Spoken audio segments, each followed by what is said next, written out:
Garrett Wilson says he wants to be a Jet for life, which means that there's only one move to make. The Jets need to make Garrett Wilson a Jet for life. That and more from the first week of OTAs today on Locked On Jets.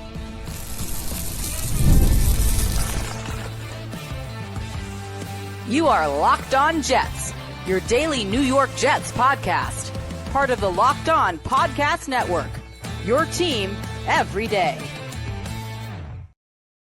Welcome. This is the Locked On Jets podcast, part of the Locked On Podcast Network, your team every day. It is Friday, May 23rd, 2025, and I'm your host, John B. from GangGreenNation.com. Thanking you so much for making the show your first listener, first watch every day. A big shout out to you everydayers. This is a daily podcast covering the New York Jets with new episodes each day through the week, Monday through Friday, and today's episode is brought to you by FanDuel. Right now, new customers can get $200 in bonus bets when your first $5 bet wins. On today's show, we're going to recap the week that was. It was the first week of Jets OTAs. The Jets blocked a controversial rule change that could benefit them going forward. Aaron Glenn mentioned a phase of the game that he wants to focus on. But we're going to begin by talking about Garrett Wilson, who addressed the media this week at OTAs and said he wants to be a Jet for life. And one of the interesting things about OTAs is sometimes the most newsworthy notes come from something you hear from a player or a coach speaking to the media, because it's been a while since we've heard from these folks. It's been a while since players and coaches have had a chance to speak to the media. You know, earlier in the week, we talked about players for whom OTAs are important, and they do exist. And I think with a new coaching staff, there is some significance of coaches getting to work with players for the first time, you know, trying to implement the new system. But OTAs only have so much value. If we're being honest, these are just practices and they're off-season practices. So sometimes you hear something interesting from a player or a coach that's actually pretty newsworthy. And Garrett Wilson spoke to the media about his contract status. And Garrett Wilson's contract status right now is newsworthy because he just finished his third season. And the way the NFL rules work is after your third season, you become eligible for a long-term contract extension, which typically, if you're a good player, brings a big raise, because the NFL, your first couple of years, you have a small contract, especially relative to what star players make. And that's one of the reasons, you know, NFL teams need to build through the draft, because it's such an advantage to find a good young player through the draft, because the first couple of years of his career, you're paying him a fraction of what he's actually worth, a fraction of what he would actually be able to get on the open market. But now Garrett Wilson's through year 3, and the Jets have an opportunity to extend him. And this is the first point where Garrett Wilson's eligible for a long-term contract extension. And Wilson spoke to the media this week. He said, "I'm hopeful I'm a Jet for life, and we get this thing rolling and all of our best are ahead of us. I don't know exactly what it looks like. I'm going to do my part to make sure it's undeniable that when the time comes and those conversations are being had." So Garrett Wilson says he wants to be a Jet for life. And that's noteworthy. The part of the reason it's noteworthy is that there had been a lot of buzz about Garrett Wilson being unhappy. And a lot of it seemed to be coming from Garrett Wilson's camp. And it's tough to blame Garrett, because there's not been a lot of winning since he arrived. I mean, there's not been a lot of winning before he arrived, but he's kind of done his job. His three straight 1,000-yard seasons, a guy who's established himself as a really good receiver in this league. And he's had really shaky quarterback play. I mean, the first 2 years with Zach Wilson, I mean, you saw the visible, demonstrative displays frequently from Garrett when Zach Wilson wasn't getting him the ball on time. And this last year with Aaron Rodgers, who clearly was a step up at the quarterback position, but not the step up the Jets were expecting. I think the Jets were expecting we'd see something closer to vintage Rodgers than we did. What we saw from Rodgers was a guy who was, you know, maybe from somewhere between the 20 and 25th best quarterback in the league. And beyond his quality, a guy who was at times, you know, not looking at Garrett's way. It's a guy who, especially as we got late in the season, was really focused on Devontae Adams, whether Devontae Adams was open or not, and to a lesser extent, Allen Lazard. You know, Garrett Wilson was kind of becoming an afterthought in the Jets offense, which obviously was very frustrating to him. You started to hear it, and he certainly seemed like it was coming from people close to Garrett Wilson. So it became a question, you know, heading into the offseason. Garrett Wilson would want to be here. Now, I think Aaron Rodgers leaving probably helped in that respect. But I know that it's very easy to like read too much into a statement, because, you know, the recent history of the NFL is littered with guys saying, "I want to be here," and then moving to another team pretty quickly after that. But it's notable that Garrett Wilson said he wants to be a Jet for life, because if he didn't want to be here, it would be pretty easy for him to give something a little bit more non-committal. You know, he could have said, "We'll see how it plays out." He said, "You know, I've got a long career in front of me. He could have said something. He could have even said something that he could have even insinuated he wanted to stay with the Jets, but said something less strong, like, well, I hope it works out. He said, I want to be a Jet for life. And of course, he could have said, I want out of here. He could have said, I want to trade. Fortunately, he did not say that. So Garrett Wilson wants to be here. And as far as I'm concerned, the Jets have two priorities between now and the start of training camp. It's a contract extension for Sauce Gardner and a contract extension for Garrett Wilson. And, there are obvious reasons for this. We start with the tangible. They're both really good players, and you want really good players. Basic team building. Guys who are good, we keep. Guys who are bad, we get rid of. Pretty simple proposition, right? Both guys are really good. Sauce Gardner, Garrett Wilson, both now eligible for contract extensions. Beyond that, I think that there's an element where I want to be careful with how big of an impact this would be, but I do think it would send a message that these guys have been here through tough years, but there are actually good players who have been through tough years with the Jets but want to be here. As we know, Jets have not had the easiest time in attracting free agents without paying a huge price. The Jets have been a team where if they wanted to get premium free agents, they've had to pay a bigger amount than other teams have had to do. And there are lots of reasons for that. I mean, we can go into all sorts of things. But the number one reason is just that the Jets have been a bad team for a long time. And players don't want to come to bad teams. I think the only way you really turn that perception around in the long run is to win. But the first step, and maybe a more modest step, is showing that there are good players who have been through all of this and still want to be in New York with this team. And still, after everything, want to commit to being part of this team. Now, Jet for life is a bit of an overstatement, of course. Every player, eventually outlives his usefulness to a team, and every team eventually moves on from a player. But I think the bigger point is Garrett Wilson should be a Jet for as long as he's a productive player. Garrett Wilson should be a Jet through the prime of his career. It's going to cost him. Look, but you have to pay. Sometimes you have to pay for quality. How much will it cost? It's tough to say. I mean, the salaries keep going up. Do I think he's going to get the $40 million Jamar Chase did? No. Do I think he's going to get the $35 or $34 million CeeDee Lamb Justin Jefferson got? No. DK Metcalf, though, that could be in the ballpark. DK Metcalf's around $33 million. And it's easy to I think that there's a point where you draw the line. There's a point where there are certain players where they're just ordinary players where they're worth a certain amount to your team. You don't go a cent above it. The guys who are like the average players, the guys who are what we call the Jags. You don't worry about giving them more money. Unfortunately for the Jets have paid a premium for these players an awful lot. And Mike McCagnon was the king of giving premium money to guys who weren't that good. I mean, the Jets. I go back to 2017. If you longtime listeners remember how angry I got when the Jets signed Ben Ajalana to the contract they gave him.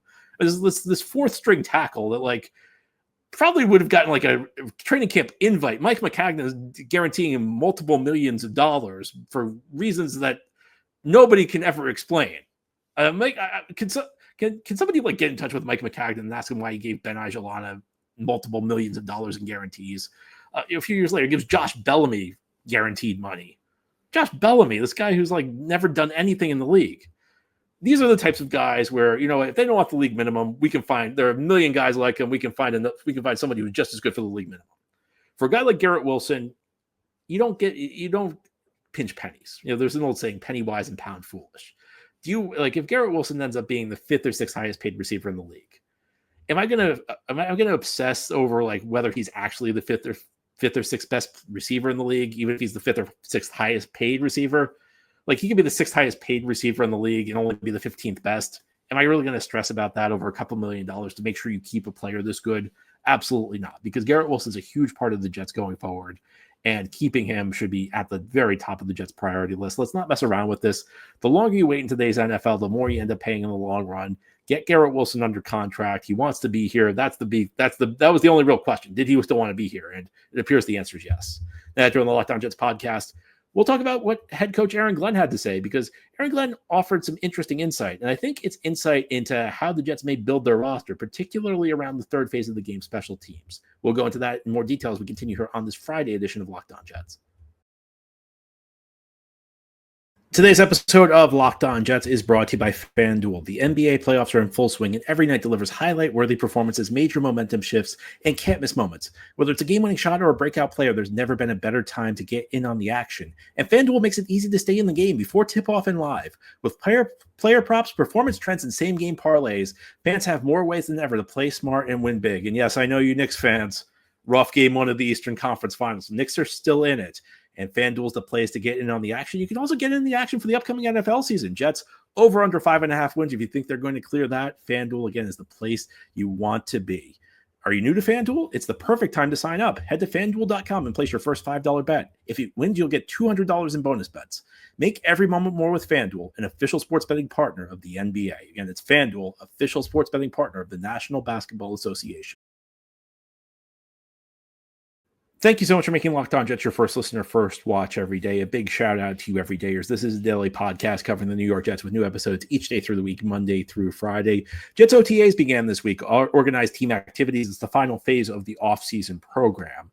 And that means that we got to hear from head coach Aaron Glenn, who said something that I thought was interesting. And this is going to be something that if you're an everydayer, if you're a longtime listener, you know it's going to please me. Some of you will agree with me. Others of you will roll your eyes, but here's what Aaron Glenn had to say. He said, my last two stops, and when I say that, I mean New Orleans and Detroit, and those were the places he was assistant coaches before he came to the Jets. Anyway, Glenn said, I really saw how special teams made a huge impact as far as wins and losses. I'm not saying that the other teams I was with didn't pay attention to it, but man, I really see how they can change an outcome from being aggressive as far as fakes. That's what Detroit did quite a bit, and having a dynamic returner that can fill a position for you. Then understand situational football when it comes to special teams, which I've learned quite a bit in my last couple of years of coaching and really trying to study special teams. So it will always be an emphasis to us. We have two really good coaches who are going to do a good job coaching on that side. So Aaron Glenn says special teams matter. And that's one of the things I've been speculating about, watching like the Jets build their roster, watching some of their moves. And let me just say, I applaud this from Aaron Glenn because I do think special teams matter quite a bit. And here's a point that I think needs to be made. Around half of the games in the NFL are decided by one score or less. And a game is decided by so many different elements. And I think in the NFL, you have to consider that things are decided. There are two elements of things that decide games: the things you can control and the things you can't control. And in a tight game, there are certain things that you can't control. The official blowing a big call, like you're a Jets fan, you know what I'm talking about. The ball gets tipped at the line of scrimmage and goes to a defender and it turns into an interception. Things that are just luck. And sometimes NFL games just swing on lucky plays. But then there are the things you can control. And frequently they're the little things. Is a guy holding the ball and protecting it so that it won't get stripped from him? Is the quarterback, throwing the ball away instead of putting the ball in danger? And special teams is another area like this because around 20% of the plays in any game come on special teams. And a team that focuses on special teams, you think about it, that's 20% of the game. If you can dominate that 20%, that could swing a one-score game. And if you don't believe me that like one-score games are frequent, I looked up the 2024 schedule of the Tennessee Titans. This was the worst team in the NFL. So you're probably thinking, hey, worst team in the NFL. They must have gotten blown out every single week. 8 of their 17 games were decided by one score or less. This is the worst team in the league. And 8, that's just about half. Now with the 17 game schedule, you can't like hit the exact half point because it's 8 out of 17. But like half of Tennessee's games, they were the worst team in the league. Again, I bet you if I gave you a guess before I told you that, you probably would have guessed like Tennessee got blown out 13 or 14 times. No, 8 of their games were decided by one score or less. So that shows you how tight the NFL is. And that's why, there is not a huge difference between a 7-10 season and a 10-7 season. 10-7 can get you into the playoffs. 7-10 has you picking pretty high in the draft. And it's the little things that swing games. And special teams can be one of those little things because there are certainly teams that don't care about special teams. There are certainly teams that don't value it. And teams that do value it have an advantage. And I think that this could really come into play in terms of how the Jets build their roster. Because, I've felt like there was an eye to special teams with some of the Jets moves the Jets made this offseason. We could start with bringing Irv Charles back. Irv Charles, who's an excellent gunner, punt coverage teams. But Jets added a couple of guys in the draft and then UDFA, undrafted free agency, who excel in coverage units on special teams. Arian Smith, the 4th round pick. probably the pick I've talked the most about. I should talk more about Armand Membu or Mason Taylor. I'll be honest with you, I was not a huge fan of that pick, but he was, by all accounts, an excellent punt coverage guy in college. So he could be a guy you can see on special teams on coverage units because he can fly down the field. You want a guy who can get down the field as fast as possible because that's a guy who can make a tackle. And then in undrafted free agency, they signed a guy from Florida, Jamarcus Weston, and they gave him a $200 guaranteed contract, which is a lot for a non-drafted free agent. There's an old expression, follow the money. It doesn't always apply. There was one point where I made a critical comment about a player, and one of my listeners didn't like it, and he accused me of I don't know what he was accusing me of, but he said I had an agenda, follow the money. And I don't know what money was being followed. I mean, do you think somebody was paying? I don't know if that guy thought somebody was paying me to say something bad about a player. What would motivate a person to pay me to say something bad about a player? And why would I take the money? It just made no sense. Sometimes follow the money doesn't apply. When it comes to undrafted free agents, the amount of money a team guarantees a player says quite a bit about how much they want that player to be around. There's no guarantee that has to be given to a player. So if you're guaranteeing a player a lot of money, that's a sign you really want him around. And that's why I think Jamarcus Weston has a legitimate shot of making the team. And a lot of teams will give the special teams coach a lot of sway over those final roster spots because, if we're being be honest, your number 5, number 6 receiver, they're probably not going to see the field at wide receiver. Where they could see this field is on special teams because your star players typically don't play on special teams. So a lot of teams, the teams that really focus on it, will give they don't let the special teams coach decide everything, but they give the special teams coach some degree of say over the final roster on special teams. And I think that's something that can differentiate a roster. And it'll be interesting to see how good Chris Banjo is. Chris Banjo is a young guy, first time special teams coach with the Jets, a disciple of Mike Westhoff. And Mike Westhoff was a legendary Jets special teams coach. In fact, I will say in all the years I've watched the Jets, I don't think there's ever been a better coach on the Jets than Mike Westhoff. I've watched the Jets for over 30 years. Mike Westhoff was the best single head or assistant coach. Mike Westhoff was the best coach I've ever seen the Jets have. And Banjo is a guy who comes highly recommended from him. Westhoff and Glenn have a working relationship. The two of them worked together during their time with the New Orleans Saints. So we'll see, Chris Banjo, if he can be a good coach, this is the type of thing that can really make a difference in tight games for the Jets, because I think I keep screaming, I keep shouting from the rooftops that I think special teams really matter. I think special teams can be the difference between winning and losing a lot of games in this league. Now, here on the Locked On Jets podcast, we'll turn our attention to a vote the New York Jets made to not change a rule. It's one of the league's most controversial rules. And I'm wondering whether the Jets made this vote because they think they could benefit from it. I think the answer to that is yes. I'll explain what the rule is and why the Jets voted the way they did as we continue here on this Friday edition of Locked On Jets. This is the Locked On Jets podcast on this Friday. We've been talking about some of the comments that have come out of Jets OTAs, but there was a push to change a controversial rule in the NFL this week. It was the Tush push, or the brotherly shove, play popularized by the Super Bowl champion Philadelphia Eagles. And I'm sure you've seen it if you've watched the NFL the last couple of years. Essentially, the play is in short yardage situations, 3rd and 1, 3rd and 2, 4th and 1, 4th and 2. Jalen Hurts takes the snap, and guys behind him, running backs behind him, just push him forward. They get up behind him and push him forward. And there was a push led by the Green Bay Packers to try and outlaw it. Now, to change the rule in the NFL, you need 75% of the teams to vote. So you need 24 out of 32. They only got 22 out of 32. So even though 22 out of 32 teams voted to banish this from the league, it did not pass because you need 24 out of 32. 10 teams voted to keep it. The Jets were one of those 10 teams. Now, whether you enjoy the brotherly shove or not is a matter of opinion. I find it difficult to get excited about it in the NFL. I don't think it's a very appealing thing to watch. I'd rather see a team actually need to execute on a 3rd and short or 4th and short. Look, give the Eagles credit for exploiting the rule. And as long as that rule is there, teams should exploit it. I don't understand why more teams don't utilize it. I do wonder, though, why the Jets voted to keep the rule in place. And I think it might be a situation where the Jets think that the rule is going to benefit them this year because they have a pretty mobile quarterback, Justin Fields.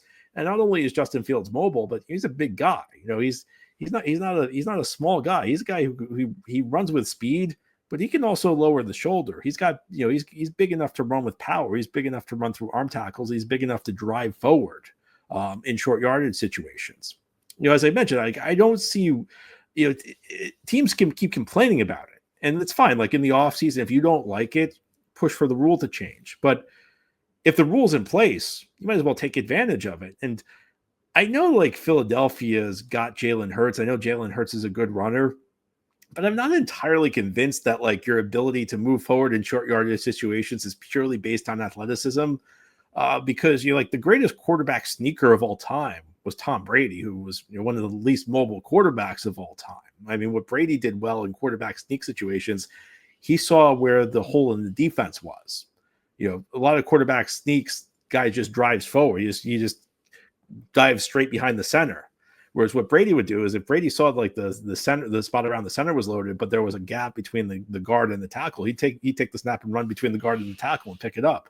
And Brady was like automatic on those quarterback sneaks. With the Jets, it's kind of academic about whether it matters if your quarterback's mobile to succeed in these situations, because the Jets have Justin Fields. And Justin Fields, again, is a mobile guy. He's a big guy. He's a guy who can drive forward and pick up a first down. So this is the question: is why were the Jets one of the 10 teams that voted to keep it? Was this just like a random move for the Jets? Was it a move based on principle? Did the Jets have like somebody with the Jets have like some deep-seated conviction that we need to keep this rule in place? Or is it something the Jets are going to look to utilize? And I think this speaks bigger about how the Jets are going to operate, because if you've watched this Jets team over the last 14 years, this is not a Jets team that's exploited every opportunity in front of it. This is not a Jets team that has really been cutting edge on anything. And look, I think I'm not suggesting that, utilizing the brotherly shove or the tush push makes you cutting edge, because the Eagles were the team that came up with it. The Eagles are probably the most cutting edge team in the NFL. And if we go back to Joe Douglas's era, I think one of the things I'm most disappointed about with Joe Douglas came from the Eagles. And I was hoping Joe Douglas would lead the Jets to become trendsetters in the league. Instead, the Jets really relied on a lot of outdated practices in the Douglas era. They never were really pushing the envelope. And this is like one of the examples of a team, figuring out how to use a rule to benefit them in a way that no other team was able to think of. So a real opportunity here for the New York Jets. And I'm hoping that this is the type of thing they're thinking about when they use their vote on rule changes. I'm hoping they think about what kind of a roster do we have? And if this rule changes, we'll be able to exploit it. Or do we want to leave this rule in place because we have the players necessary to exploit it? These are the types of ways I want the New York Jets to be thinking going forward. Again, going back to what we said in the last segment, about half of the games in this league come down to one score or less. And every advantage you utilize increases your odds of coming out on top of those games. This is a league where randomness plays a much bigger role than we think. And in order to try and beat the odds, you have to be able to control the things you can control and take advantage of rules that benefit you. So New York Jets put a rule that could benefit them in place. They made sure it did not, or maybe to be more accurate, they made sure a rule that could benefit them stayed in place. Now it's an opportunity to take advantage of it. And I'll be honest with you, I would be really happy to see like the Jets find out that the Jets were thinking this way, and this was the strategy behind it, that they think they can utilize Justin Fields and using the tush push. Anyway, that's all for today's episode. This has been the Locked On Jets podcast, part of the Locked On Podcast Network. Your team every day is our motto. As always, if you enjoy the show, hit the subscribe button where you're watching or listening so that you'll never miss an episode. If you enjoy the show and are listening on a podcast source, give it a 5-star review. And if you're watching on YouTube and enjoy the show, give this episode a big thumbs up. It helps us out, helps other Jets fans find the podcast. Enjoy your weekend, everybody. We'll be back on Monday to talk more Jets.